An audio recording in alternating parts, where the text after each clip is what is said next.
Hey, everybody, it's the Prehospital Paradigm Podcast. I'm Scott Wildenheim. Got Caleb Ferroni and Ray Pace and Dr. John Hill with us yet again. Special 5-part series for all of 24. So what we're doing is we're doing a fifth Monday special rather than a bunch of individual recordings like we did for the 24 or 23 season.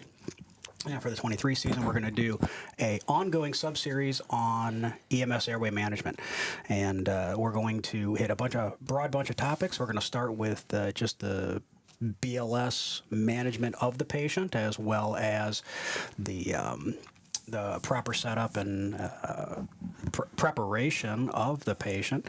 We're going to go into the supraglottics. We're going to talk about different intubation techniques, and then on to video laryngoscopy, direct laryngoscopy, some surgical airways. I think we'll even throw some tracheostomies in there, and we'll just talk about basically anything with an airway adapter on it, right? So, I think if you like CPAP, you're going to like this. I hope so. All right, so stay tuned for this installment of EMS Airways.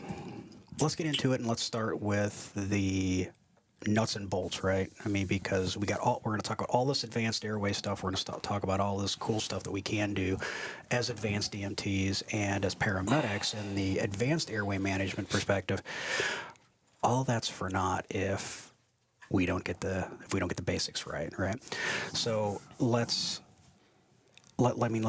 start with let's just proper bag valve mask technique. I mean, I think that is really kind of a lost art, right? Is taking the time. It's just like I've seen so many providers, just continually taking their hands off, trying to do other things, setting it down, picking it up, setting it down, picking it up.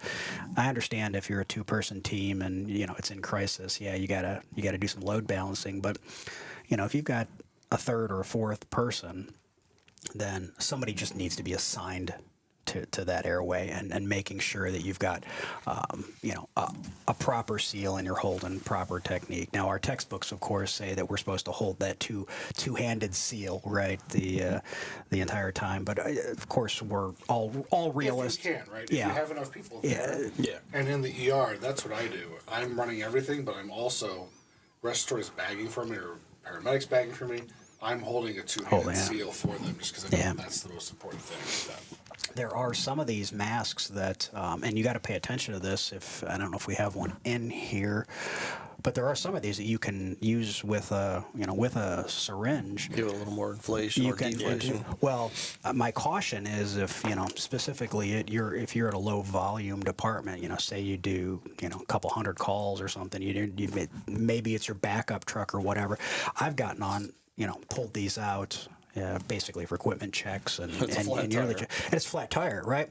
That can leak over time, and then you've got nothing to get a good seal with. Again, you said you can add more if you need to, or take depending on the patient's anatomical features of their face. I do like those masks, but let me also tell you, I can probably count on one hand, maybe 2 or 3 fingers, the amount of times I took the time to adjust it, right?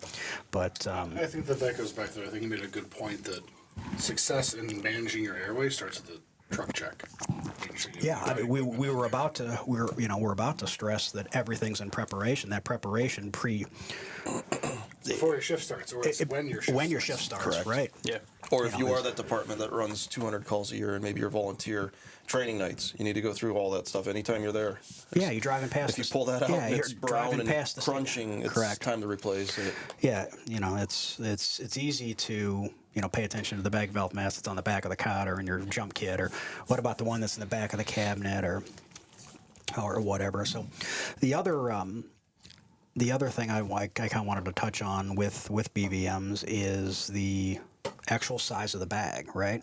So there's been a lot of change in the industry over the last couple of years, and specifically with us over ventilating patients, right? There's been a trend towards smaller volumes. BVM volumes in this in the bag part of it itself. So it a small adult will give you a small adult BVM will give you appropriate tidal volumes, right? there was, if you get into ventilator management, the old school was, 10 mLs per kilo. Nobody puts anybody on a vent at 10 mLs per kilo anymore, right? That cause harm. You're going to call exactly, and that was the point. But that was old school. I remember early in my career, that was the math you did it on, right? 10 mLs per any of our body weights, you're talking, 350, 400, 450. You don't need a 800, 900, 1200 ml BVM, and keep that in mind if that's what you do have, right? It's, the object is not to squeeze it in its entirety. It's to get adequate rise and fall of the chest. You can add that extra safety margin if you're in charge of, say, purchasing or acquiring these things. You can get just get smaller BVMs. Not a pediatric one, not an infant one, right? That's, we can't sub those in. But nevertheless, the trend you hit the nail on the head, though. I mean, you're BVMs. looking for chest rise and fall. Yeah, that's it. And unless you have something anatomically wrong with that, you're going to see chest rise and fall if you're looking. And I think the one thing that I will credit AHA for is they still stress that. You look for chest rise and fall. It's pretty simple. Right. It's not, I get it, and then I hold it and Right. continue not to see how far I can expand it, right? And we'll talk about some of the physiology here in just a minute behind that, of why all of that's bad. But It is neat to see new developments, though, in the BVM, and that some of them are now withholding the amount that it refills. Some of them have foam in them that only gives you so much squeeze. And built-in PEEP valves and stuff, and it's really cool seeing some of the advancements that it's like, why wasn't this implicated a while ago? Why are we just doing this? So some of those, and we know the device you're speaking of, right? There's several. There's several, but there's one in particular you're speaking of. That accomplishes the second of the two things, the two cautions, right? As we talked about, proper mass. We talked about proper volume, just enough to, get rise and fall of the chest. But there's also the rate problem, right?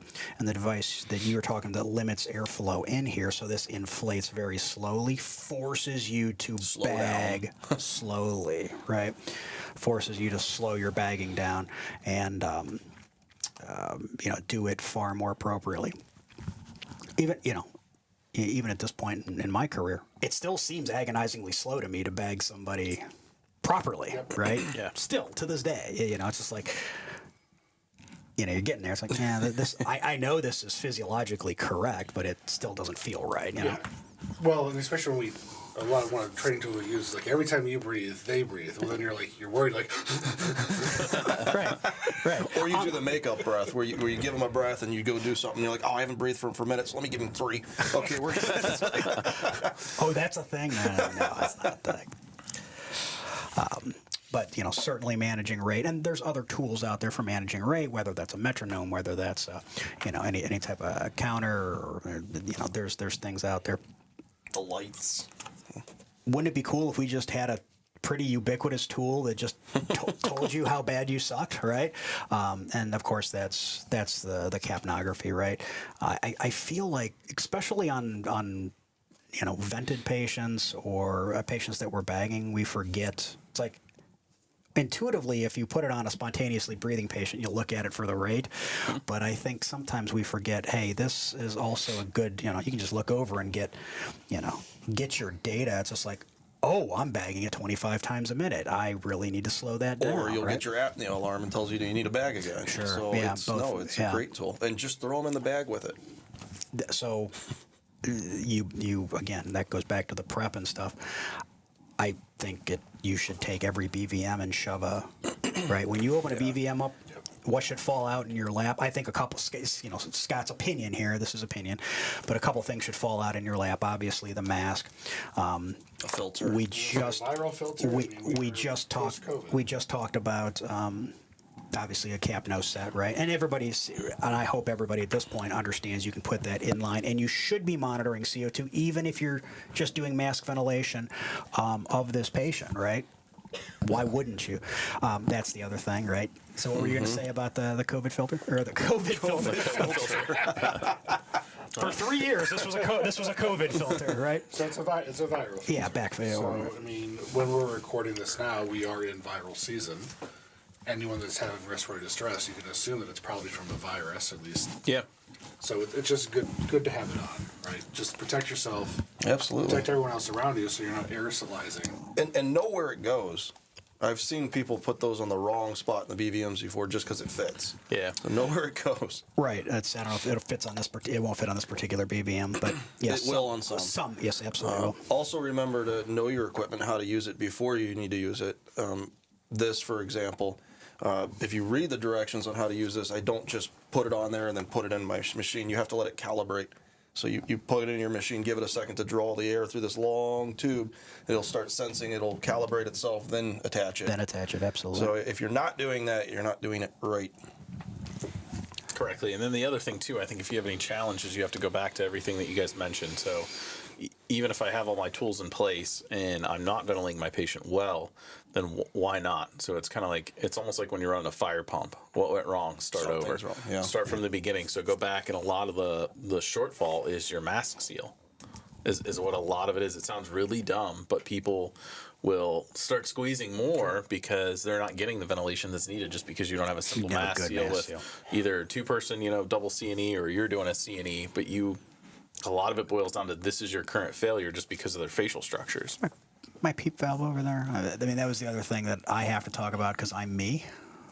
I think you're right, Ray. I mean, it's very, I don't see very it, crucial that we get the seal right. And if you're bagging and seeing cheeks go, Yeah, it's not right. It's not right. It's not right. Or maybe you're bagging, you just need to readjust or ramp or Or what else can we do that we rarely do pre-hospital? maybe use an OPA We have another tool Yeah. in our bag that we should have available to just throw in. or an NPA. I mean, both are, I feel, way underutilized.